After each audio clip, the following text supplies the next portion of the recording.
Hello, everyone, and welcome to another episode of Pages to Progress.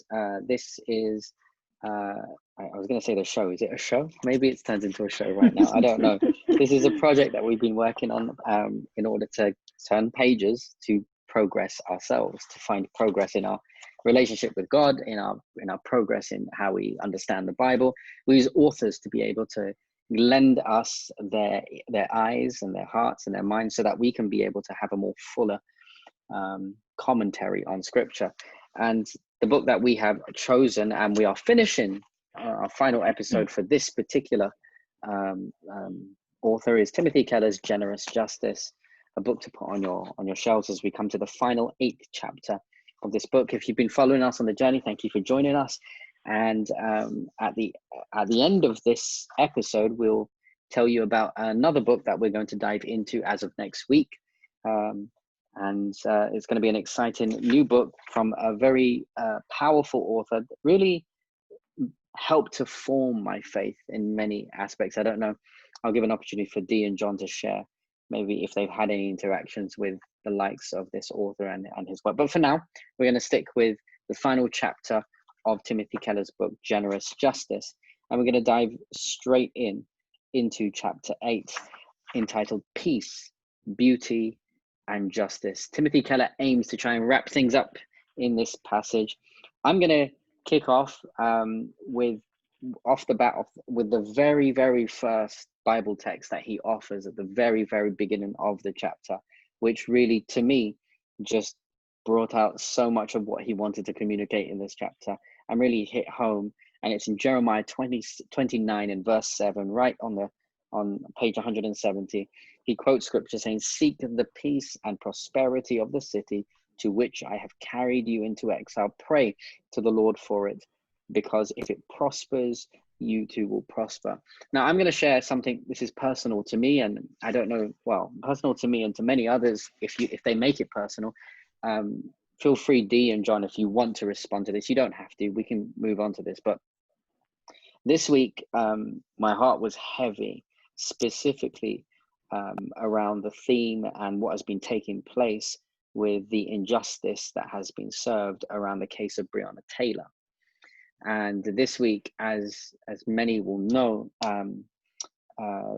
justice, I don't believe, was served, as the court ruling did not seek to prosecute the officers that killed Breonna Taylor. In fact, the irony is one of the officers did get charged, but he got charged for the bullets that went into the walls of the neighbors' houses, and they prosecuted that officer for the bullets that missed Breonna Taylor, but not the officers for the bullets that killed Breonna Taylor. And why do I mention this? Yes, okay, my heart is heavy. I've been on social media and I've seen so much happening with everyone talking about this, and I can't help but think to myself that I'm here present in this world with so much pain, so much challenge, so much difficulty. It's the one conclusion that I came to is this world is not my home. That is literally the conclusion I came to this week. This world is not my home. I cannot wait for the world that is to come. I cannot wait for a world that is to come that completely helps me escape all of what is taking place. And right off the bat, Timothy Keller quotes this text, which just knocked me for six completely, because in a world where you don't feel like home, here is what the biblical counsel is: seek the peace and prosperity of the city to which I've carried you into exile. And specifically, he's talking about Israel that was carried into a land which was not their own, where on many occasions they felt that they were served injustice. And the Lord's counsel to them is pray to the Lord for it, because if it prospers, you too will prosper. And my closing thoughts on this particular thought is, I don't want to pray for this world, and I don't want to pray for this land. I don't want to pray for the leaders of those who serve injustice. I don't want to pray for all the pain and those who are behind everything, because as far as I'm concerned, those are the last people that I feel like praying for. But the Bible challenges me to do the counter opposite of how I feel. And the Bible challenges me to even seek the well-being of the very people that caused me so much pain. And so I'm going to leave that there and say that that was my initial departure in this chapter that really unsettled me, but also is challenging me. And it wasn't anything that Keller said, it was just what the text that he quoted. So I don't know if anyone's got anything to respond to that. Yeah. Or Israel, in a lot of ways, though, you can almost look at the Old Testament and it revolves around two major events. And one is Egypt, mm-hmm. and then the Exodus out of Egypt. And I think that gets a lot of attention with the children's stories and things like that. Mm-hmm. But just as big event, if not even bigger, was the exile into Babylon. Right. Which is the irony with the exile into Babylon is that they're the prophets, the Old Testament prophets gave plenty of warning. This is going to happen if you keep doing this. This is going to happen if you keep doing this. So in a lot of ways, it was self-inflicted. And they end up in Babylon for a lot less time. What is it, 70 years or something? Where they were in Egypt for 400 years. Mm-hmm. And they spend, it seems like, most of their time in Babylon trying to get out of Babylon. And this text comes from Jeremiah. And he's like, pray to the Lord for Babylon, because if it prospers, you too will prosper. Right. And God obviously had a plan to get them out eventually. Sure. But while they were there, he wanted them to basically be happy with their circumstances there and wait for God to act and eventually get them out. Right. So it was a very powerful text to start this chapter, in my opinion. Yeah, it was. Dee, any thoughts, or you want to pick out something else? No, I think because I was traveling, I actually completely missed the news about Breonna Taylor's case and its result. And I hope I summed it up well for you to well, I mean, it's a sad thing is, I mean, really the sad thing is I'm not surprised. Yes, and that was another thing that came out for me as well. Yeah. Yeah, I'm greatly disappointed, but not at all surprised. And in fact, in the back of my head, its result is somewhat of what I had expected to happen, because we've seen this over and over again. Right. Right.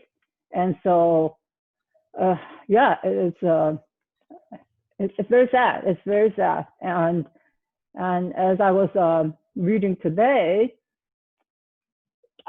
in all honesty, I couldn't help thinking, like, why are we reading this book, and why are we concerned about the poor and the justice? And I'm going to answer later why we are, you know what I mean? But I couldn't help thinking that. I'm not being pessimistic, but it's just reading this entire book, and just the conclusion of it is that, you know, you come to again realize that as humans, our ways and our thinking is so different from God. It's so inferior. It's nothing. You know, God, all powerful, all merciful, all graceful, who left the heaven and came to be in complete humility and sacrifice. And we're just, as humans, as a person, as myself, as society, we're just so far away from that, you know. And yeah. For me, I don't usually consider myself that optimistic, but I guess my hope with this was that with everything that's happened, that things may be different. And, you know, I'm obviously a white guy, middle-aged, and, you know, in a lot of ways part of the problem. But at the same time, I think I have a better understanding.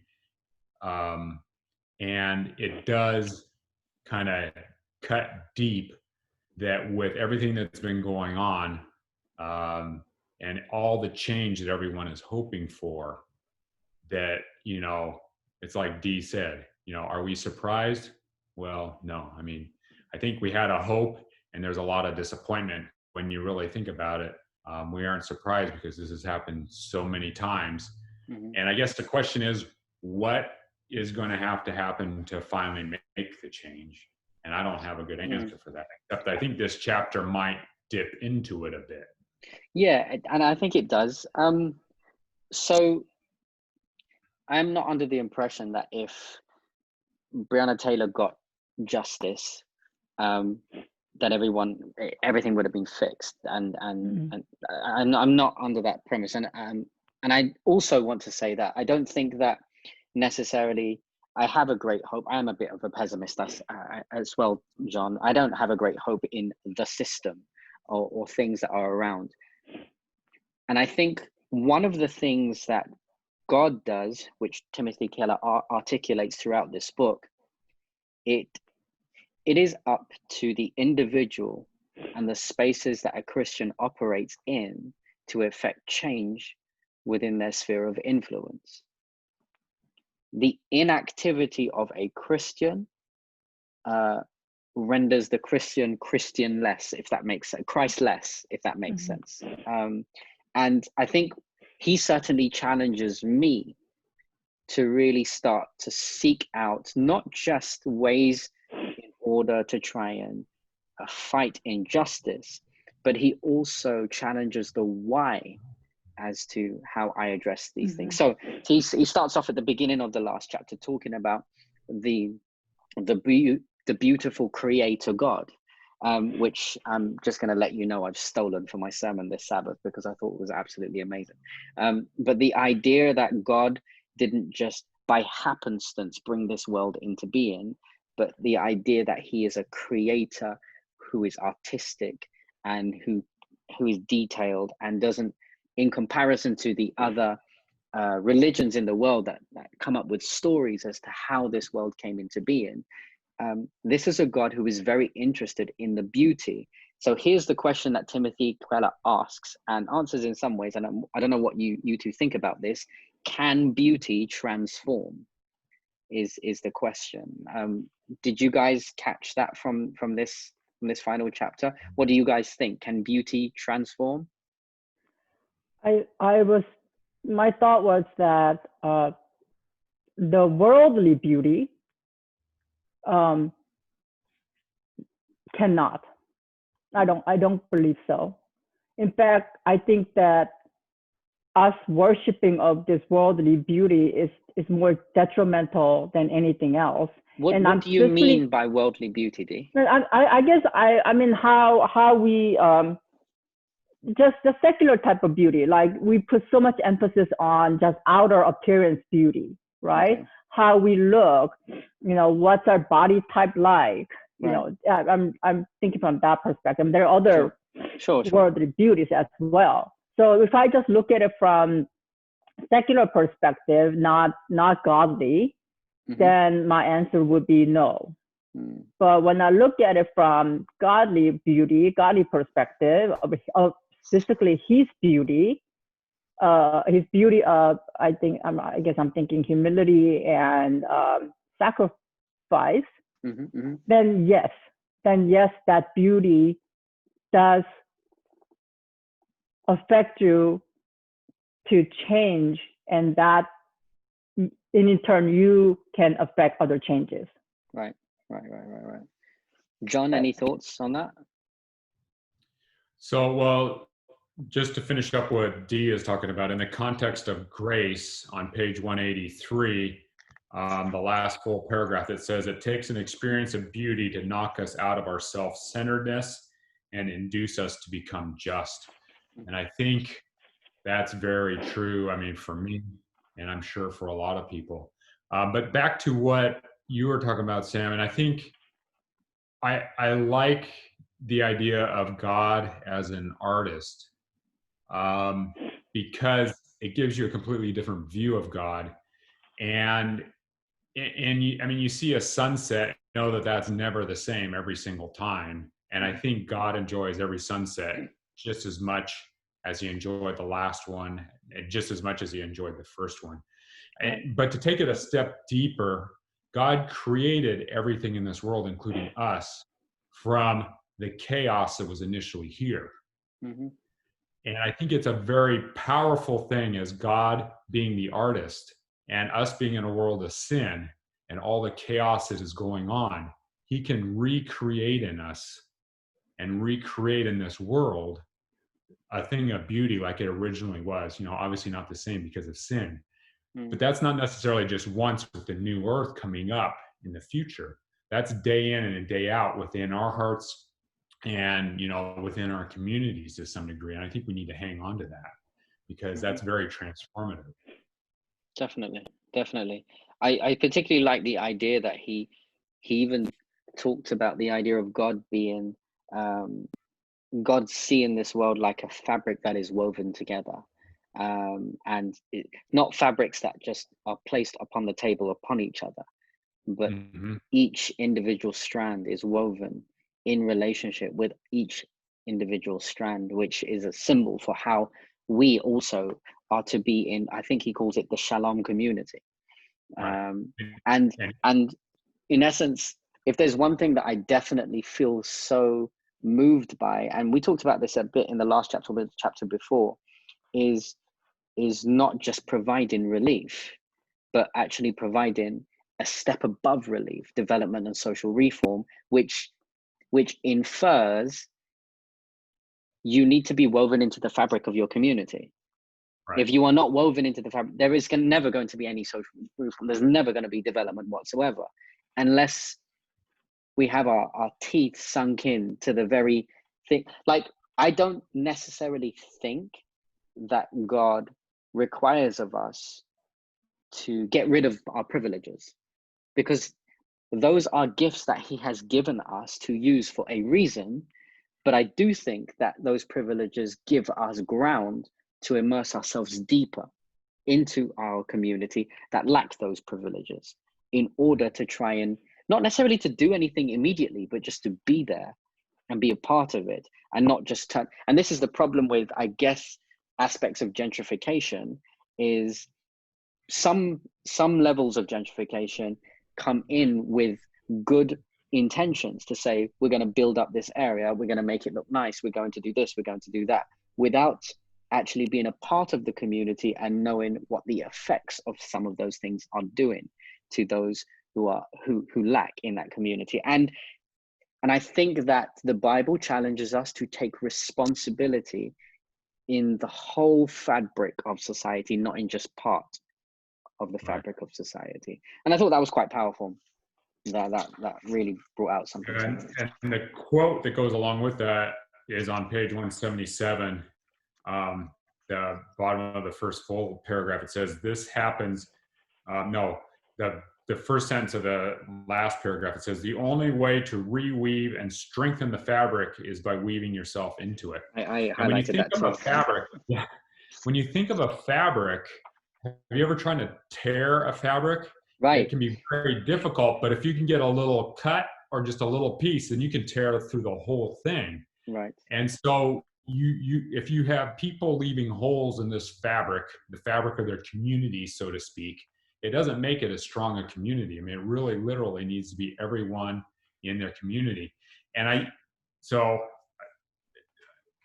I thought that story that follows that quote, based on this book, everyone here spoke sign language, was powerful. Oh, do you want to tell a little bit of that story? Yeah. And so it's by Nora Ellen Groce, I think, Groce. She has this book, Everyone Here Spoke Sign Language. And apparently in the 1980s, she was researching hereditary deafness in Martha's Vineyard. And basically, Martha's Vineyard had kind of become this genetic island. And so this hereditary deafness became very prevalent, to the point that some areas 1 in 4 people would be deaf. Apparently, with transportation and stuff opening up the island, the last deaf person that was born on Martha's Vineyard actually died in 1952, and there's just not this problem that they've had with deafness. But in her research, the question was, how did people deal with this disability? And then, just to make a long story short, it literally negated the disability part of it when everyone on the island, along with learning spoken language if they could, also learn sign language.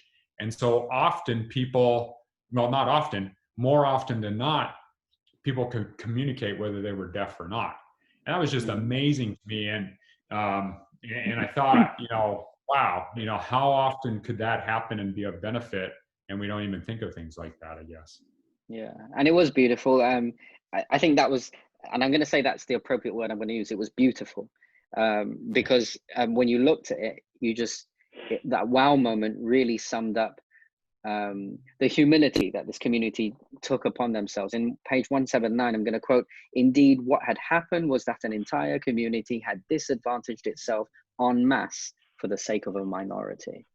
And it actually became their greatest strength. And what would it look like if we had the guts to disadvantage ourselves en masse for the minority? But even before we even get to that question, I think what's definitely on my heart, and I would assume is on both of your hearts as well, is we need to first know what is required of us initially to decide if the case is for us to disadvantage ourselves. We can then answer that question when we later come to it. But first we need to find out how do we learn sign language metaphorically for our community, and where is the sign language that needs to be learned, and what needs to take place in that. Yeah, I definitely was quite moved by that. Dee, was there anything else in the chapter that really spoke to you? Okay.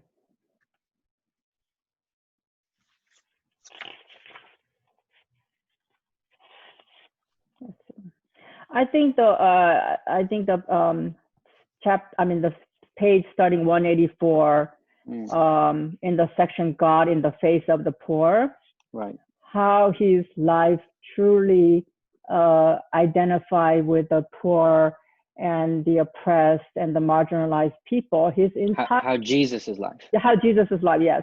How his entire life truly was reflection of that, and how he so closely lived and demonstrated that life. So yeah, he just had this passion for justice. And I think that us as followers of Christ, so we are saying that definitely we are followers of him, that we need to have the same passion, that we can't just preach in words only, but actually have to act out, to live out this core character of God. Yeah. So I think it's very powerful when you look at Jesus's life and the connections he made with the disadvantaged, and it's powerful enough that it's very disturbing. And I think it should be very disturbing for anyone of privilege that's a Christian to think that if Jesus was here and now, he might not be anywhere near where you are because you're living in the luxury of your house, the comfort of having water and electricity and food on the table. Well, Jesus is out on the streets, living with people who are willing to open up their house for him, literally dying with his only possession being the clothes on his back. And I think that disadvantaging yourself, Sam, you mentioned that in the book, that jumped out at me. And I think if you're in a position of privilege of any degree at all, honestly, I'm not talking about the top 1% or top 10%, but if you're in any position of privilege, you've got to be proactive about looking around your community. It might be right under your nose. It might be in your backyard or next to you, that you're able to take a step to help get involved with your community and to help others, and intentionally disadvantage yourself so that you can make those connections. And I think as you make those connections, each time you're doing that, you're getting a little bit closer to who Jesus really was. Right. And I think you're opening yourself up to Jesus through his Spirit working in your life to do more and more and more. And I think the invitation, at least for me, as I continue to reflect on everything that Keller is bringing out and what the scripture is saying, is that I think my next step after I finish reading this book is, Lord, can you please lead me to a space where I can hear another voice? Because the voices that I'm used to hearing are the voices who are just like me and privileged like me. This week, I jumped on compareyouриncome.org, and it's a website where you type in your income. And when you finish typing your income, you answer a few questions. It levels you up with what the rest of Americans also earn. And of course, it's, you know, you've got to be careful as you listen to these statistics and stuff, because it's taken a cross section of the entire of the United States, which is very different to Washington State, for instance. But apparently, after typing in my income, 90% of the American public are apparently poorer than me. Now, I don't consider myself to be a high earner by any means whatsoever. I really don't. And yet I consider myself to be very greatly privileged. When I want to book a flight to go on vacation, I just book it. I don't think the first thing that comes into my mind initially is, can I afford it? I'm of a privileged income to at least say, I want to go on vacation, so I'm gonna book a flight within reason. I don't just jump for the most expensive flight, but I can do it if I wanted to. And by virtue of the fact that I can even make decisions like that, places me in the top 10% of America. And I have to be honest and say to myself, I run my life surrounded by the top 10%. How many of my circles are fully integrated with the 90%? Now, I'm not saying that that's the case for Washington State, but you get the idea. You get the analogy of what I'm trying to bring across here. I think one thing that I walk away from this book is, I think I really need to be intentional about finding those spaces and not just turning up as a one-off, but turning up on a daily basis, to be woven into that fabric, to be trying to find myself in the very spaces, as you said, John, where Jesus would be physically here in 2020 if he were to turn up. I don't know, would he be on the streets protesting? Would he be outside the court law after the injustice was served for Breonna Taylor? Would he be in the poorest places where there's these guys sleeping in their cars? Wherever Jesus would be, and would I even have the guts to even follow him? Or would I come up with the excuse to say, I'm sorry, I've got to record an episode of Pages to Progress. I can't be with you tonight, Jesus. So, and I'll tell you, I'll probably end with this as in terms of my reflections at the end of the chapter. On page 187, this is the quote that did it for me. Halfway down, and this is after the reflections and comparisons of who Jesus was, and how he not only relates to the poor and the disadvantaged, he was the poor and the disadvantaged.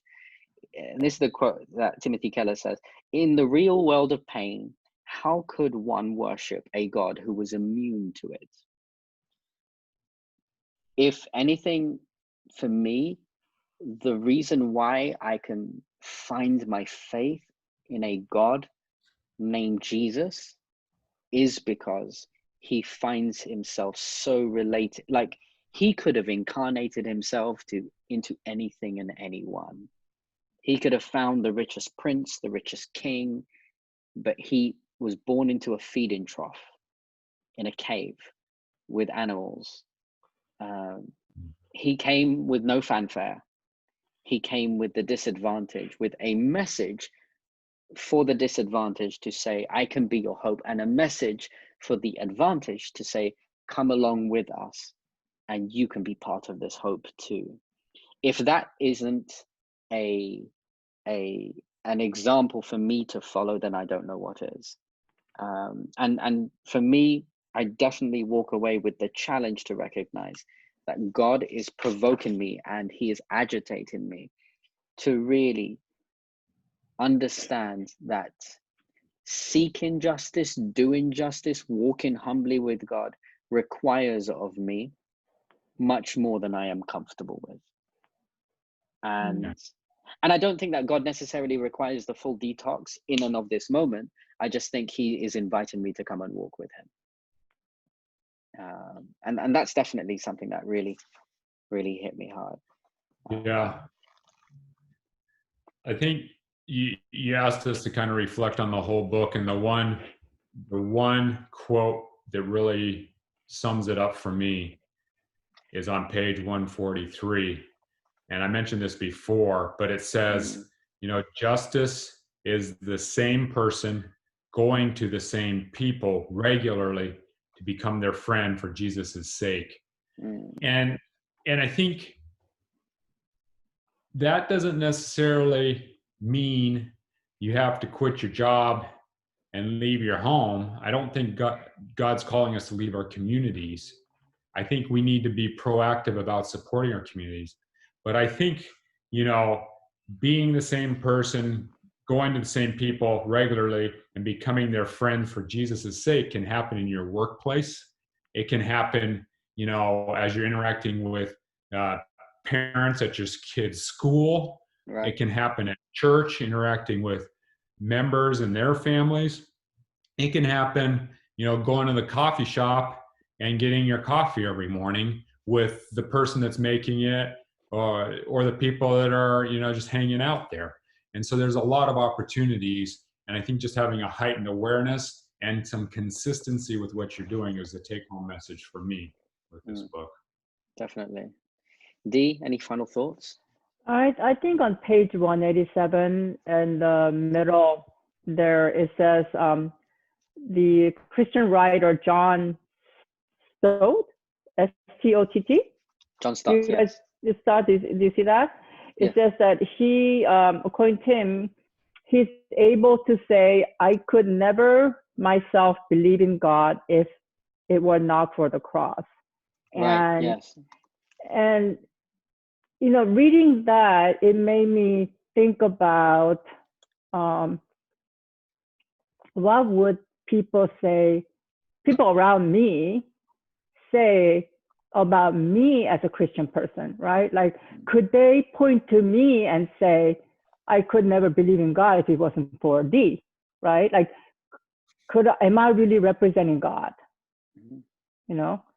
So yeah, so I underlined that because it made me think about that. Like, okay, so the book definitely has, I think there's always been definitely a desire and need to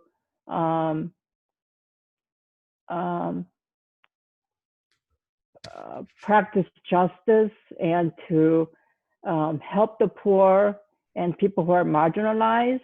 But I think we've only been able to get to the point of relief, never quite beyond that, And I think I truly believe, not just for myself, but as a church, as the East Side, I think that we have a burden, and I think that we have this desire to go beyond the relief.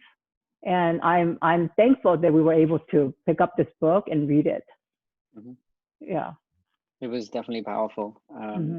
I'm gonna share one final quote in terms of my reflection of the whole book. That there were many quotes, and I picked one that kind of struck with me as we close up and end. Page 84, the image of God carries with it the right to not be mistreated or harmed. Most of the time, when I talk about the image of God in my sermons, in my study, whatever it is, and my understanding of the image of God, it is bringing out the character of God, which is, we can sum that up in so many different: love, joy, peace, long suffering, you name it. Those are fruits of the Spirit, or other stuff in terms of being kind and being this, that, and the other. Rarely is the image of God associated with the right to not be mistreated or harmed. But it is a right. It is the image. The image of God encapsulates a freedom that all human beings deserve. And the job of the Christian and the job of the church is to harness their gifts and talents and mobilize a force together to bring out the fullness of the image of God in our community. And that's something that really just hit home for me as I was thinking about this. It is literally our Christian duty to bring out the image of Christ, aka bring out the justice that an individual needs in order to fully represent God. It is through the freedom found in Christ Jesus that enables people to access salvation. And it's amazing that God, on countless occasions, levels with many individuals who are marginalized, who are on the fringes of society, because Jesus is literally saying, free me, free from your chains that you put on me. And the more that we actually recognize that Jesus is inviting us into a freeing process, not just in our own lives, but in the community that is around us, the more we will get privy to the actual generous justice that he is inviting us into. It's been a really challenging read. I'm not going to say it's an easy read, but it's a book that I would say yes to if you are thinking about to put it on your bookshelf, to take it off your bookshelf and to read. I hope it's been a, even though it's been a challenging read, I hope it's been a good experience for both of you, Dee and John. It has. And I hope it's been a challenging experience nonetheless. Next week, we are starting a brand new book. We'd like to invite you on the journey with us. And this book that John is holding up, The Problem of Pain by C.S. Lewis. I'm going to share that C.S. Lewis has been an incredible inspiration to my life. Someone who has really unveiled the Bible in a way that I don't think many theologians have had the power to do. And he's simplified really complex arguments for me, really complex thoughts about the Bible. And I'm looking forward to really dive into this. I read parts of this book a long time ago, but not from cover to cover. And I now have the opportunity to do this with you both, and this is great. I don't know, have you guys had an experience with C.S. Lewis yourselves? Yes. Originally with the Chronicles of Narnia, and then I went through his trilogies, and then I went through Mere Christianity, but I haven't gone through any others, and so I'm excited about trying out some of these other books. Dee, have you come into contact with C.S. Lewis before? I'm like John. It's minimum. Do you know the most amazing quote from C.S. Lewis that will always stay with me, that both of you should know, is this: Aslan is on the move. I think I've heard that one before. Yeah. Aslan is on the move. And I remember from a child reading that in the Chronicles of Narnia, just like, you know, when you get those nice shivers that go up and down your spine, it's like, whoa, Aslan is on the move. And that's the message for us here in 2020. Aslan is on the move. Aslan. Anyway, we're so grateful that we could have this journey with all of you listeners or watchers. Join us on the next journey as we start the new book, The Problem of Pain by C.S. Lewis. It's going to be a good one as we dive into even more things that stretch our minds and our hearts. It's been exciting. It's been a good journey with Timothy Kellers' Generous Justice. Please, if you want to see all the episodes, you can log online to eastsidesda.org/pages to progress, and you'll see all the books and the episodes that we've been going through so far. And so we wish you all the blessings. Have a great morning, evening, or night, whatever time you are watching this, and may God bless you. Take care. Bye.